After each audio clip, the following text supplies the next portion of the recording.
So let's look at an example. We still want to buy that used car for $3,600 by saving money in an account with a 1.65% APR. Now, 1.65% is not very high, but it is pretty much what you're going to get a really good savings account for. So this will be our R. And this is still going to be the A, just like in the last example. And we're asking again how long, and that tells me that I need to find out the number of months, how long. So that tells me to use this formula.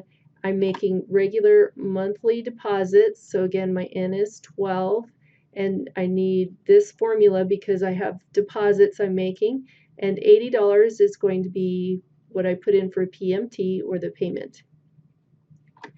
So for number 1, let's just write down the formula. And then let's stick in some values. And again, I would like to start with the 0.0165 divided by 12.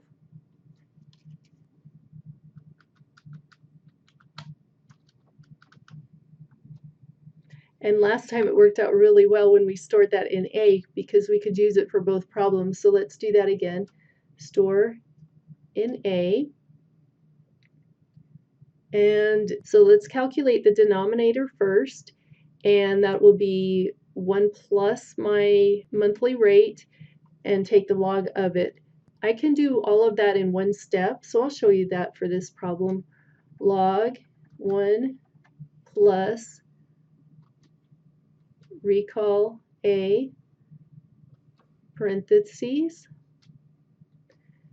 and I end up with, I'm going to store that result 0.00596 and so on.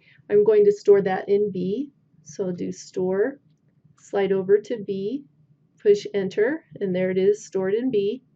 Now back to that numerator, I have this value stored in A. In fact, it would be really helpful if I just showed that. This is stored in A. This is stored in A. Do 3,600 divided by 80. I get 45. Multiply that by A. I get 0.061875.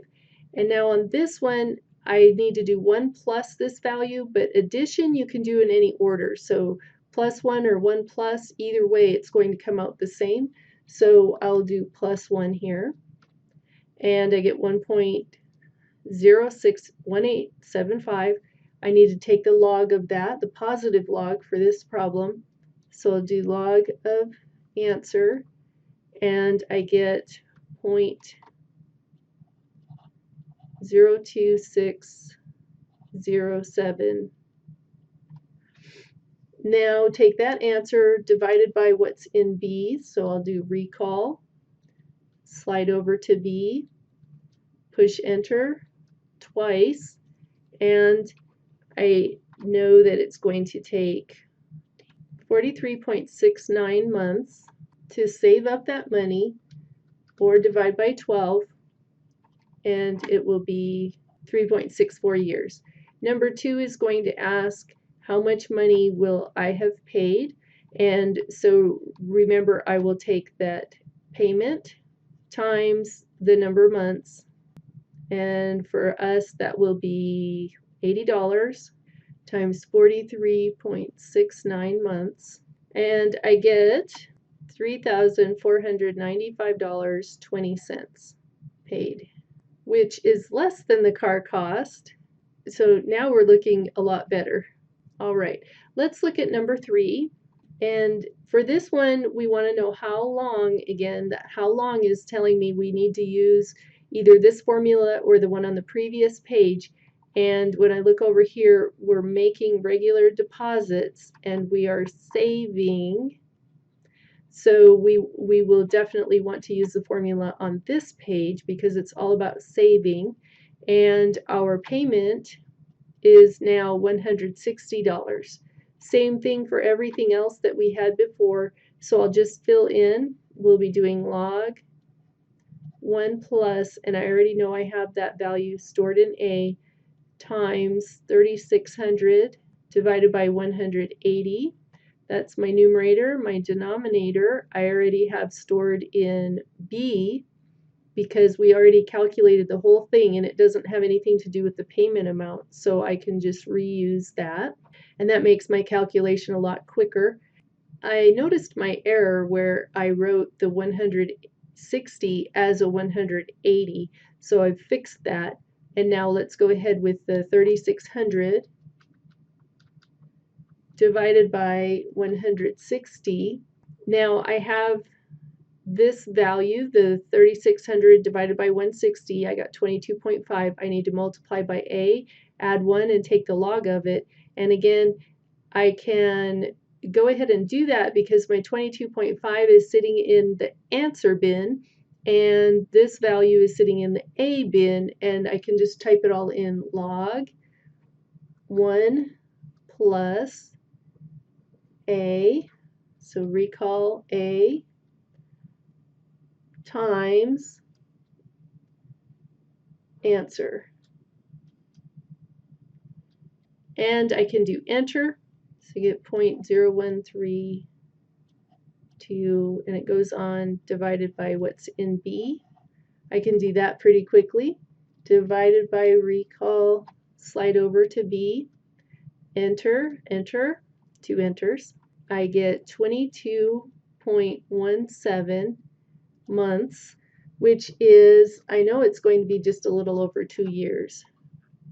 Oh, 22, I know it's going to be a little less than 2 years.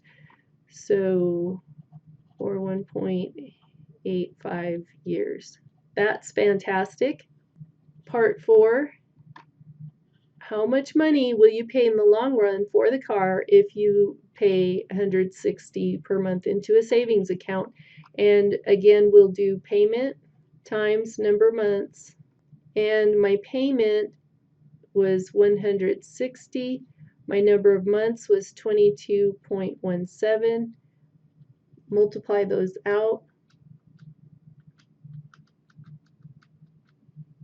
My total amount paid for this car with $160 payments is $30,547.20. And what we're seeing is, if we decide to save up for this car, we can pay for it in 3.6, about 3.5 years, or in a little less than 2 years. We can save up enough money depending on how much we want to save. In the case where we take longer to save, our money has more time to gain interest, so we actually end up paying less for the car than if we do the quicker 160 a month. We end up paying slightly more for the car, but the benefit of paying more is that we get it done so much sooner and can enjoy a new car much quicker. I just want to write a quick summary here of the savings. So saving more for your car takes less time, but more per month for your car takes you less time to save up for the car, but you also earn less interest.